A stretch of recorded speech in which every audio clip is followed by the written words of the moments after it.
Conflictos geopolíticos, las magníficas que no acaban de arrancar, caídas importantes en algunas acciones. Este 2026 estamos viviendo una sensación un tanto extraña en las bolsas. Soy Daniel Pernas de DPS Trading y en el vídeo de hoy vamos a analizar si realmente existe riesgo de una corrección fuerte en bolsa y cómo deberíamos posicionarnos los inversores en un escenario como este. 2 segundos para el disclaimer, arrancamos. Empezamos con esta primera diapositiva. Es la mítica que ve todo el mundo, pero donde muy pocos se paran realmente a reflexionar. Primero el dato. Después de todos estos conflictos geopolíticos, de media el S&P 500 tiene una rentabilidad a 12 meses del 2,1%, muy inferior a su media histórica. Pero ahora vamos a ver los matices que para mí son muy importantes. Primer matiz. Si quitamos de la ecuación las rentabilidades extremas, la mediana del S&P 500 nos arroja una rentabilidad a 12 meses del 7,4%, ya mucho más en línea con su media histórica. Segundo matiz. De los 10 últimos eventos importantes geopolíticos, en 8 de ellos tenemos rentabilidades de doble dígito a nuestro favor, a 12 meses vista. Y el tercer matiz lo vamos a ver en la siguiente diapositiva. Si nos centramos específicamente en conflictos en Oriente Medio, fíjate lo que pasó en los últimos grandes conflictos. Tormenta del desierto, guerra de Estados Unidos contra Irak, inicio 17 de enero de 1991. 3 meses después, 23,72% de rentabilidad. Libertad duradera, guerra de Estados Unidos contra Afganistán, inicio 7 de octubre de 2001. 3 meses después, 10% de rentabilidad en el S&P 500. Libertad iraquí, guerra de Estados Unidos contra Irak, inicio 20 de marzo de 2003. 3 meses después, 15,90% de rentabilidad en el S&P 500. Furia épica, es el último conflicto, guerra de Estados Unidos contra Irán, inicio 28 de febrero de 2026. 3 meses después, el tiempo dirá. Yo no sé lo que va a pasar a corto plazo, nadie lo sabe. Después veremos los gráficos, que es lo que nos puede dar más pistas. Pero aquí siempre repito lo mismo. Evidentemente, la macro impacta en los gráficos, pero tomar decisiones en cuanto a la macro es muy complicado. Es más fácil seguir las señales del precio. A priori parecería lógico que la guerra influyera negativamente en el S&P 500, pero ya estamos viendo que no está tan claro. Después veremos el efecto del petróleo, que también es importante. Pero ojo con salirse del mercado y pensar que, bueno, cuando acabe todo esto, otra vez me reincorporo, porque fíjate la siguiente diapositiva. Aquí tenemos el crecimiento de $100.000 invertidos en el S&P 500 desde el año 1990, teniendo en cuenta dos escenarios. El primer escenario, que pasemos por alto todas estas crisis geopolíticas y al final del periodo tendríamos una rentabilidad anualizada del 8,5%. El segundo escenario, que el inversor piense, bueno, vamos a dejar 6 meses de plazo, que se calmen un poquito las cosas y a partir de ahí volvemos a estar invertidos. Si hacemos esto, fíjate, la rentabilidad anualizada bajaría al 7,6%. Esta diferencia, que a priori podría ser pequeñita, a lo largo del tiempo se convierte en un gran diferencial. Los $100.000 en el primer escenario equivaldrían a 1,9 millones de dólares. Sin embargo, en este segundo escenario el valor sería únicamente de 1,4, una cantidad sensiblemente inferior. Por tanto, acabamos de analizar un primer aspecto que no acaba de encajar de todo en el mercado, que sería el aspecto geopolítico, y otro aspecto importante que convendría analizar sería el tema de valoraciones. Para ello viene la siguiente diapositiva. Aquí lo que tenemos es el PER del S&P 500 de los últimos 12 meses, bueno, calculado a enero de 2026, un PER a priori bastante elevado de 28 veces beneficios. Fíjate que la media de este siglo sería 20 veces beneficios y la media del siglo pasado fue de 14 veces beneficios en el S&P. ¿Quiere decir esto que ahora tengamos que vivir una gran caída? Bueno, vamos a matizarlo. La última vez que alcanzó un gran pico el PER del S&P 500 fue en junio de 2021, un PER de 30. Este es el gráfico del S&P 500. Estamos por aquí.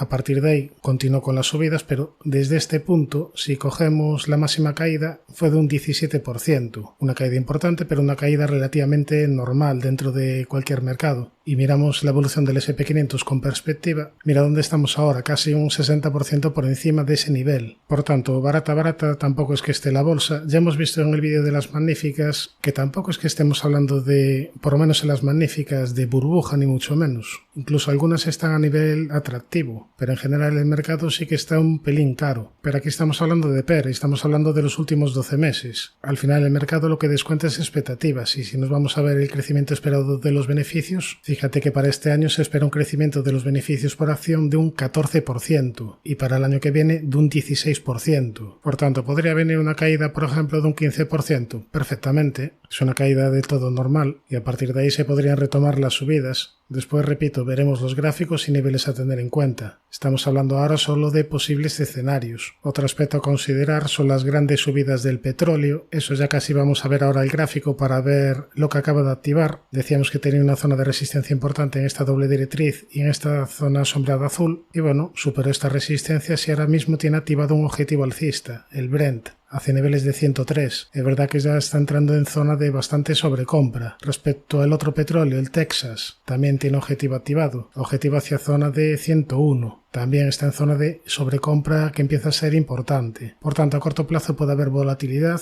De momento estos objetivos están pendientes, por lo tanto no me extrañaría continuidad de las subidas en el petróleo. Y esto nos podría llevar a pensar, bueno, pero si sube tanto el petróleo se va a ver reflejado en la inflación y esto al final va a perjudicar a la economía y por tanto va a perjudicar al S&P 500. Cuidado, lo repito siempre, ojalá fuera tan fácil la lectura. Y eso lo digo siendo economista, pero ya hace mucho tiempo aprendí que cuanto más me preocupo por los motivos que hay detrás de los precios, más me despisto y más me equivoco. Por tanto, al final lo que estoy pendiente es de los gráficos y de estadísticas. En cuanto a estadísticas, bueno, pues aquí tenemos qué sucede en el S&P 500 cuando el petróleo sube al menos un 5% en 3 de los últimos 5 días de trading. Cuando esto sucede históricamente, bueno, a corto plazo ya vemos que hay bastante volatilidad en los resultados del S&P 500, pero fíjate, a 12 meses vista, en el 81% de los casos tenemos rentabilidades positivas y una media de rentabilidad del 20,92%. Por tanto, en vista de esto, parece pensar que cualquier viento en contra que afecta a la inflación podría ser transitorio, sobre todo si las tensiones en Irán se alivian pronto. En cuanto a sectores, el que está en boca de todos sería el sector del software, está teniendo movimientos muy llamativos y en relación a ello me parece interesante compartir esta estadística. ¿Qué es lo que tenemos aquí? Estamos viendo la evolución de este ETF de software, el IGV, después de que tenga una caída de un 30% superior desde máximos de la historia y a partir de ahí tenga una recuperación de al menos un 10%. Es decir, caída desde máximos de por lo menos un 30% y a partir de ahí recupera por lo menos un 10% desde mínimos. Si nos vamos a ver qué sucede en señales anteriores, a corto plazo probablemente haya dificultades, por lo menos va a haber volatilidad. No descarto que se vuelvan a perder esa zona de mínimos, pero fíjate a 12 meses vista. En el 85% de los casos tenemos rentabilidades positivas en este ETF y la media de rentabilidad sería de un 23,7%. Por tanto, hay que estar bastante atentos a posibles señales en las compañías de software en próximas sesiones, próximas semanas. De hecho, en el apartado de acciones vamos a analizar alguna. Aquí en este ETF está incluido Microsoft, Palantir, Salesforce, Oracle, Palo Alto. Bueno, aquí tenemos toda la composición de las principales posiciones. Repito, en el apartado de acciones vamos a ver alguna de ellas. Bien, ya hemos visto que para 12 meses lo más probable es tener subidas en este sector, pero también decíamos que a corto plazo podríamos tener dificultades. Otra estadística que nos inclina a pensar que podamos tener dificultades en este sector sería la siguiente. Aquí vemos qué sucede cuando pasamos de un RSI inferior a 25 a un RSI superior a 50. Ya estamos viendo que en el corto plazo tenemos dificultades. Otro aspecto bastante llamativo del mercado es el VIX, índice de volatilidad, que ha tenido fuertes repuntes esta semana. Después veremos el gráfico, pero antes quiero compartir esta estadística. Aquí lo que vemos es que sucede en el S&P 500 cuando el VIX cierra por encima de 29 por primera vez en los últimos 200 días. Aquí llama la atención que las señales anteriores a 5 días vista, en el 88% de los casos tenemos rentabilidades positivas con media de rentabilidad del 3,07%. A un año vista, el porcentaje de positivos bajaría al 66,67%, no es muy elevado, pero la media de rentabilidad sería interesante, de un 10%. Ahora, en cuanto a sentimiento de mercado, aquí hay que recordar que se publica esta encuesta los miércoles, la encuesta AA, y por tanto no tiene en cuenta ni la sesión del jueves ni la sesión del viernes. Aún así, llama bastante la atención esta semana. ¿Por qué? Bueno, en el porcentaje de alcistas no hemos vivido ningún cambio, prácticamente se mantiene constante, pero sí se ha reducido el porcentaje de bajistas, del 39,8 al 35,5. Es decir, hay menos negatividad. Esto la verdad no me gusta mucho. Me hubiese gustado más que se estuviese todavía extremando el porcentaje de bajistas al alza, que hubiera todavía más negatividad. De momento no está pasando. Vamos a ver qué datos se publica esta semana después de las últimas sesiones. Pues bien, visto un poquito el contexto de por dónde nos estamos moviendo, ahora sí, nos vamos directamente a los gráficos, nos vamos a lo realmente importante. 2 segundos para el disclaimer. ¡Arrancamos! Bien, como siempre vamos a empezar por el Nasdaq 100, índice tecnológico que además es uno de los índices que nos pueden dar más pistas. Aquí en el corto plazo de momento hay que tener cierta precaución porque ha perdido la directriz que venía uniendo mínimos, esta directriz azul, pero aquí el soporte realmente importante a vigilar estaría en niveles de 23.854. lo vamos a ver mejor en gráfico semanal. Quédate con esta zona de los 23.854 porque en caso de perder este nivel estaría dando una clara señal de negatividad. Si pierde 23.854 estaría activando una estructura de doble techo. Objetivo, zona de 21.700 aproximadamente. Mientras no pierda este nivel, pues de momento no habría de qué preocuparse. Ahora que hay que recordar que en el Nasdaq tenemos todavía objetivo pendiente por segundo impulso alcista, objetivo hacia zona de 28.000. Perfectamente se podría cumplir el objetivo por doble techo en caso de activarse y aún así aún seguiría pendiente este objetivo de 28.000. Recordamos que para el largo plazo, volviendo al gráfico semanal, tenemos la media de 200 claramente girada al alza. Es que tú imagínate, tú desde niveles actuales, si cae un 15%, no pasaría absolutamente nada, seguiría siendo alcista en largo plazo. Y si ya alguna compañía magnífica está interesante ahora mismo, imagínate con estas caídas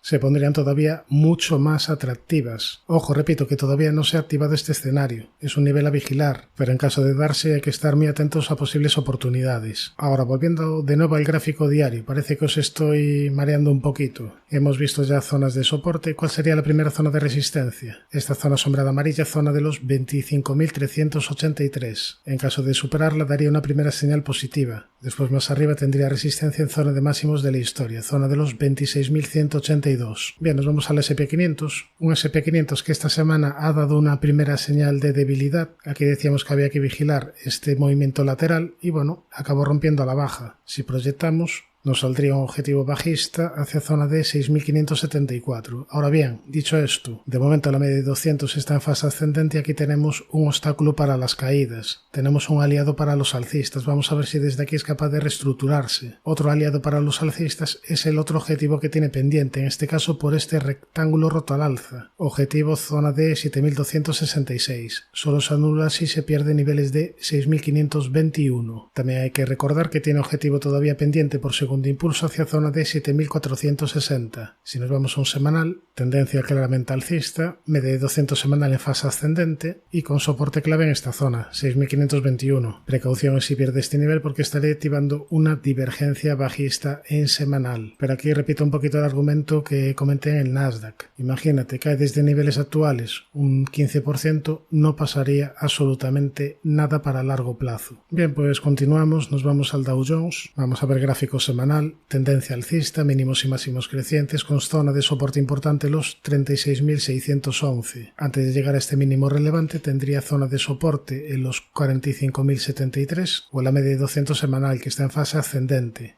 Si nos vamos a gráfico diario, aquí podemos ver cómo el Dow Jones anuló un objetivo por rectángulo roto al alza, objetivo anulado, objetivo no cumplido, y a partir de ahí vinieron caídas para ir a buscar zona de la media de 200 diaria. Ahora vamos a ver si es capaz de agarrarse a esta zona. Esta sería la primera zona de soporte de corto plazo. En cuanto al Russell 2000, índice de empresas de pequeña y mediana capitalización, sigue con el gran objetivo activado de largo plazo por rectángulo hacia zona de 3.270 aproximadamente, aunque eso sí en el corto plazo ha dado una primera señal de debilidad. Esta señal de debilidad la dio tras perder esta directriz. A partir de ahí corrección hacia la zona de la media. Vamos a ver si desde la media es capaz de reestructurarse. De la siguiente zona de soporte estaría en esta zona de mínimos en los 2.300 y en niveles Fibonacci de esta última fuerte subida. En cuanto al SP600, otro índice de empresas de pequeña y mediana capitalización, también ha dado una primera señal de negatividad en el corto plazo tras perder esta zona de soporte que marcamos. Tras perder este nivel activó una divergencia bajista, por tanto aquí hay riesgo de caídas de corto plazo. Como zonas de soporte vigilaría la zona de la media, los 1.465 y los 1.364. En cuanto al DAX, índice alemán, aquí teníamos marcado objetivo por rectángulo roto al alza hacia niveles de 26.260. Bueno, de hecho lo seguimos marcando aquí en el gráfico porque todavía no está anulado. Se anula solo si pierde zona de 22.943, pero digamos que se está dificultando el cumplimiento del objetivo. ¿Por qué?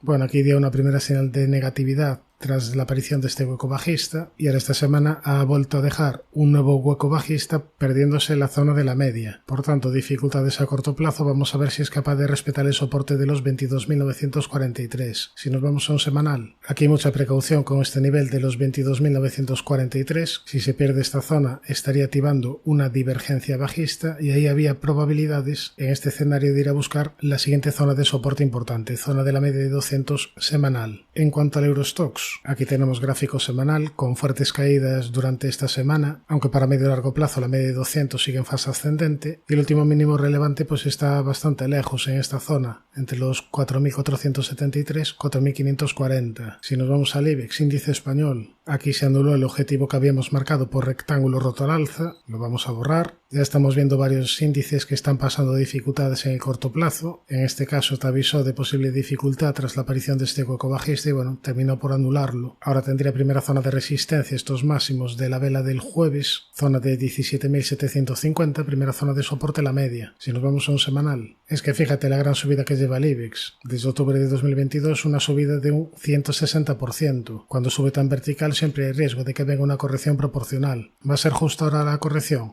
No lo sé. Vamos a ver qué pasa con el resto de índices. Sobre todo mucha atención al índice Nasdaq y al SP500 si pierden soportes y al DAX si activa la divergencia bajista en semanal. Si esto sucede, pues el IBEX lo más normal es que tenga una corrección proporcional. En cuanto al CAC, índice francés, a medio y largo plazo sigue con un gran objetivo por rectángulo hacia niveles de 9.760. Sigue también activado el objetivo por segundo impulso hacia zona de 9.260, aunque a corto plazo ha vuelto a las andadas. Esto ya casi se podría considerar como un canal ascendente. Faltaría un tercer toque. Si continúa la consolidación y se va a buscar esta directriz y desde ahí viene un rebote, pues ya le daríamos mayor validez a este canal. ¿Cuándo se perjudicaría el gráfico? Si pierde la zona de soporte de los 6.763. En cuanto al MIB, índice italiano, otro índice que a corto plazo está teniendo dificultades. Bueno, aquí tenemos gráfico semanal. A medio y largo plazo sigue alcista, media de 200 semanal en fase ascendente, pero si nos vamos a gráfico diario, aquí vemos que al igual que el IBEX anuló una estructura de rectángulo roto al alza. También avisó con un hueco bajista. A partir de ahí, corrección hacia la zona de la media. Esta es la primera zona de soporte importante. Vamos a ver si desde ahí es capaz de reestructurarse. En cuanto al Nikkei, aquí tenemos gráfico diario, media de 200 en fase ascendente. Esta semana dio una primera señal de debilidad de cortísimo plazo tras perder esta zona de soporte y esta zona que antes era soporte ahora está actuando de resistencia. Dicho esto, es que si nos vamos a gráfico semanal, la tendencia es claramente alcista, aunque ya muy lejos de soportes. En cuanto al VIX, índice de volatilidad, bueno, este quizás es el gráfico más peligroso. Fíjate la vela semanal que te ha dejado, un cierre por encima de los 28.40, una vela bastante impulsiva. Si nos vamos a gráfico diario, aquí si recuerdas la semana pasada marcamos como zona importante de resistencia esta zona sombreada amarilla. En la sesión del martes fue a buscarla y a partir de ahí vinieron retrocesos de volatilidad. Sin embargo, fíjate lo que hizo el viernes. Un velón alcista muy potente para romper esta zona. Esto indica que probablemente a lo largo de esta semana tengamos repuntes de volatilidad. Es decir, ojito porque pueden venir curvas a corto plazo. ¿Cuáles serían las siguientes zonas a vigilar? Bueno, la siguiente zona estaría en el entorno de los 39, después resistencia en esta directriz con máximos, en los 53 o en los 57. Por tanto, un poquito como resumen, cuidado en el corto plazo a nivel general en índices. A medio y largo plazo la situación es alcista, pero a corto plazo podríamos pasar por dificultades, sobre todo muy atentos a los soportes comentados. En el apartado de acciones vamos a comenzar por Intuit, una compañía que analizamos en un especial oportunidades de inversión, y fíjate que no todas las compañías están cayendo. De hecho, Intuit está cumpliendo este escenario. Ahora veremos el gráfico, pero ¿de dónde sacamos Intuit? Este valor está incluido en la cartera mejor que el SP500, una cartera que promedia una rentabilidad anualizada del 20,9%, una cartera que bate claramente al SP500. Pues bien, dentro de esta cartera se encuentra Intuit, y aquí en InvestingPro no solo tienes esta cartera que bate al SP500, puedes elegir entre múltiples opciones. Tienes todos los mercados disponibles: Brasil, Canadá, Dinamarca, Chile, España, por supuesto Estados Unidos, Francia, Italia, y distintos enfoques. En total, 88 carteras que baten a sus índices de referencia. Muy interesantes estas carteras, sobre todo ahora que están viniendo caídas, muy interesantes para vigilar los valores que aparecen aquí. Después, como siempre, yo soy analista técnico, me tiene que cuadrar el gráfico, pero digamos que así está pasando dos filtros. Si quieres acceder a estas carteras, recuerda que con el código DPS Trading siempre tienes el mejor precio disponible para InvestingPro. Ahora mismo InvestingPro está al 50% de descuento y ese 50% le sumas un 15% de descuento extra. Te voy a dejar el enlace con el descuento en comentarios. Si haces clic en el enlace, te lleva directamente a esta página, haces clic en el descuento extra y tú aquí eliges el plan que más te convenga. Que eliges, por ejemplo, el Pro Plus, le das a solicitar oferta. Puedes elegir el el anual o el de 2 años. Imagínate, eliges el de 2 años, ya ves que el precio mensual te baja a 61,90 y le das a solicitar oferta. Ya ves que directamente con el enlace te aparece el código de DPS Trading, que te aplica un descuento de 222 soles. Bueno, no te fijes exactamente las cantidades porque están en soles, yo estoy ahora mismo en Perú, pero sí, fíjate que te aparece este código de DPS Trading. De hecho, si lo eliminas, el precio total es bastante superior. Lo dicho, te dejo el descuentazo en comentarios. Recuerda que en InvestingPro no solo tienes carteras ProPix, tienes listas de seguimiento. Por ejemplo, yo tengo aquí una con las magníficas. Así de un plumazo puedo ver cómo están a nivel de valoración, puedo ver crecimiento de beneficios esperados, incluso tengo parámetros de análisis técnico como el RSI, en fin. Tienes aquí todos los datos que te interesan. Después tienes un apartado de ideas, un apartado de screener, un apartado de gráficos o Warren IA, que es como un poco como ChatGPT pero especializado en inversiones. De hecho, aquí ya te dice, es tu analista financiero personal. Tú aquí puedes ser todo lo creativo que quieras. Puedes buscar oportunidades de inversión, puedes pedirle información de una empresa que no conoces, puedes consultar resultados trimestrales, etcétera, etcétera, etcétera. Si te interesa InvestingPro, que es una de las herramientas más completas del mercado, te dejo el link con el descuentazo en comentarios. Ahora sí, aquí tenemos a Intuit rebotando desde una zona de soporte muy importante de largo plazo, ya lo comentamos en el vídeo de oportunidades. Decíamos, ojito a la vela que nos ha dejado, una vela semanal bastante interesante. A partir de ahí es probable un rebote. Bueno, fíjate la siguiente vela, también bastante potente. Si nos vamos a gráfico diario, aquí si recuerdas marcamos como primera zona objetivo esta zona sombreada amarilla. Pues bien, objetivo alcanzado. Se llegó al 38,2% Fibonacci de esta última caída. ¿Podría seguir con la subida? Sí, pero digamos que la zona mínima de objetivos ya la ha alcanzado. ¿Cuál sería la siguiente zona importante a vigilar? Bueno, la siguiente zona de resistencia la tendríamos en este hueco bajista. Ya más arriba resistencia en el 61,8, zona de 552 y resistencia en la media de 200 diaria, que está en fase descendente. Bien, nos vamos ya a la siguiente, Salesforce, una compañía que veníamos siguiendo porque tenía activado dos grandes objetivos alcistas. Objetivo por segundo impulso hacia zona de 424 y objetivo por este gran rectángulo roto al alza, hacia niveles de 498. Pues bien, el objetivo por segundo impulso está anulado y queda pendiente todavía el del gran rectángulo roto al alza, que solo se anula si pierde la base del rectángulo. Lo repito siempre, no todos los objetivos se cumplen. Desde aquí se trata de dar ideas que normalmente se acaban cumpliendo, pero no siempre. Para algo existen los stop loss y para algo siempre digo que el mérito desmérito es de cada inversor. No lo digo como coletilla, lo creo realmente. Tienes que tener tu plan y ejecutarlo. Desde aquí solo se proponen posibles oportunidades, pero yo no tengo la bola de cristal, yo no acierto siempre. Evidentemente acierto más que fallo, para eso estamos aquí, pero no soy infalible. Bien, ¿y ahora qué vigilar en Salesforce? Bueno, yo la seguiría vigilando, porque de momento el objetivo de rectángulo sigue activado. Aquí dio una primera señal de debilidad tras la activación de este doble techo y a partir de ahí la volvimos a vigilar en la zona de la media por si te activaba una estructura de doble suelo, pero nada, te activó un rectángulo pero roto a la baja. Por tanto, aquí la seguimos vigilando. A corto plazo sigue con dificultades, tendría primera zona de resistencia la directriz que viene uniendo máximos y daría una primera señal positiva si supera niveles de 269,11. En cuanto a Adobe, aquí tenemos gráfico semanal donde podemos ver cómo está intentando reaccionar desde una zona de soporte muy importante, esta zona sombreada amarilla, de momento sin mucha fuerza, pero está intentando respetar este soporte. Si nos vamos a gráfico diario, aquí vemos que de momento hay que seguir teniendo precaución. La media de 200 sigue en fase descendente y más arriba tiene también resistencia en esta directriz que viene uniendo máximos. Ahora te imagínate, continúa el rebote, te forma algo tal que así. ¿Qué es esto? Bueno, lo he dibujado muy rápido, pero esto podría ser una estructura de hombro,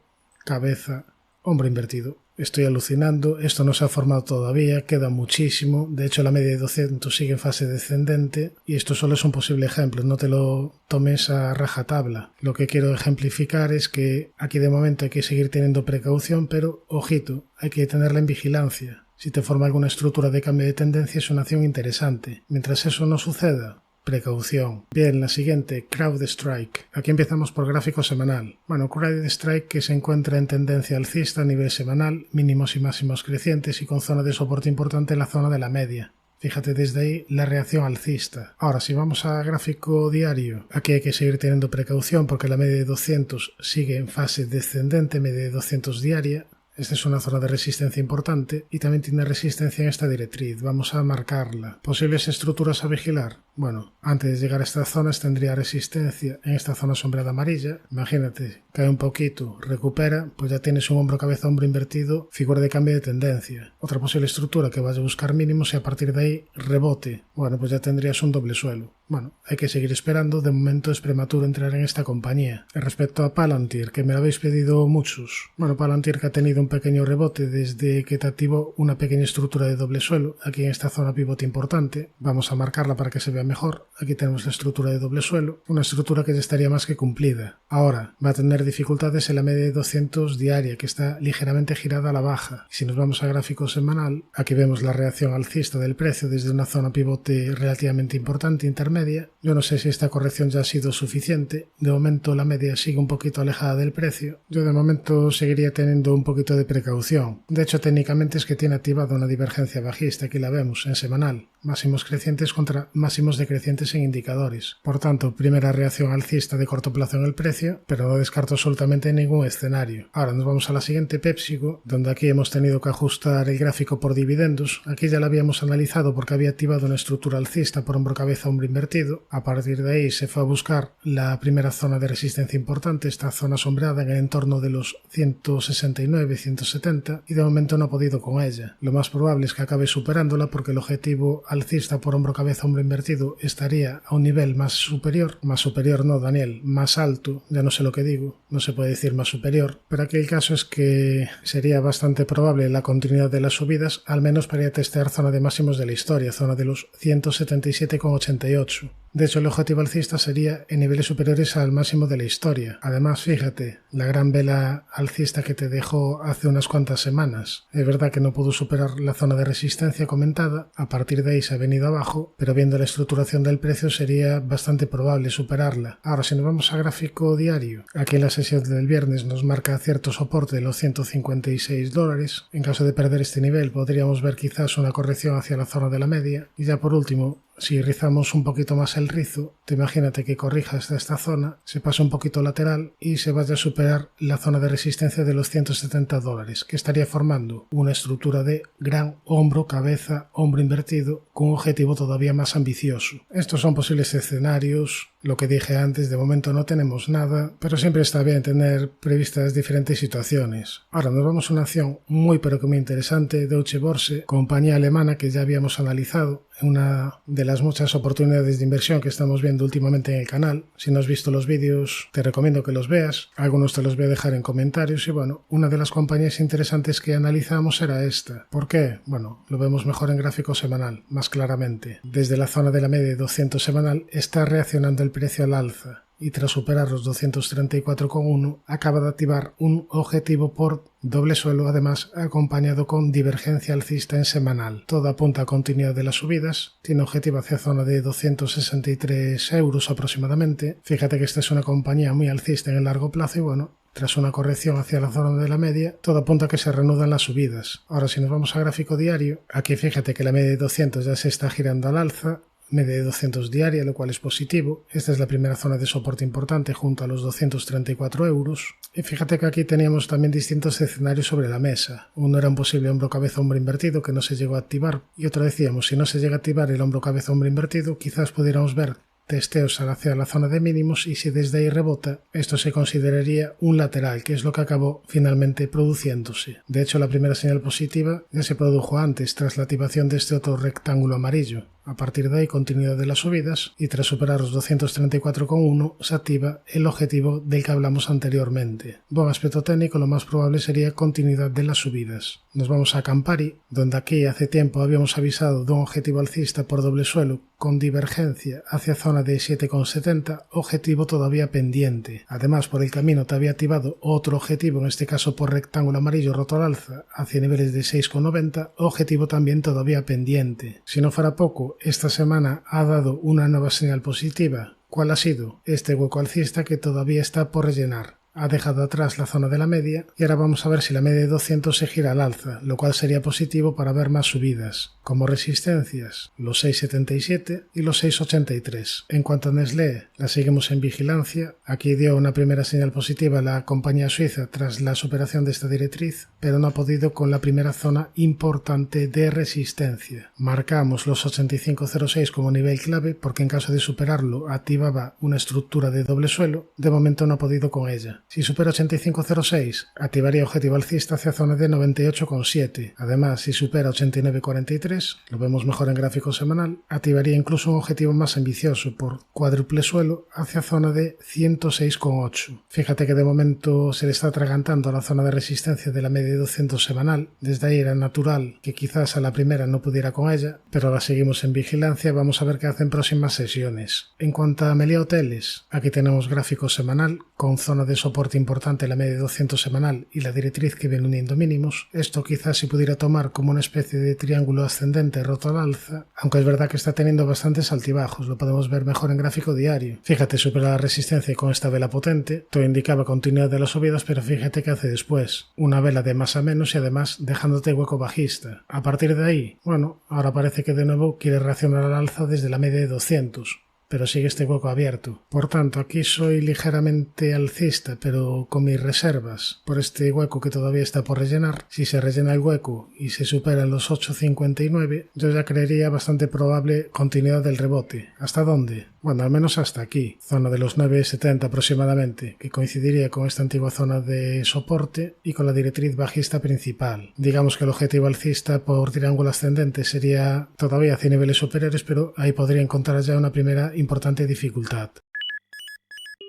Suscríbete y activa notificaciones si te ha gustado este vídeo. Recuerda, te dejo el descuentazo de Investing Pro en comentarios y te dejo enlace al curso práctico de DPS Trading si quieres aprender a invertir en bolsa desde cero. Un saludo, mucha precaución y buenas inversiones.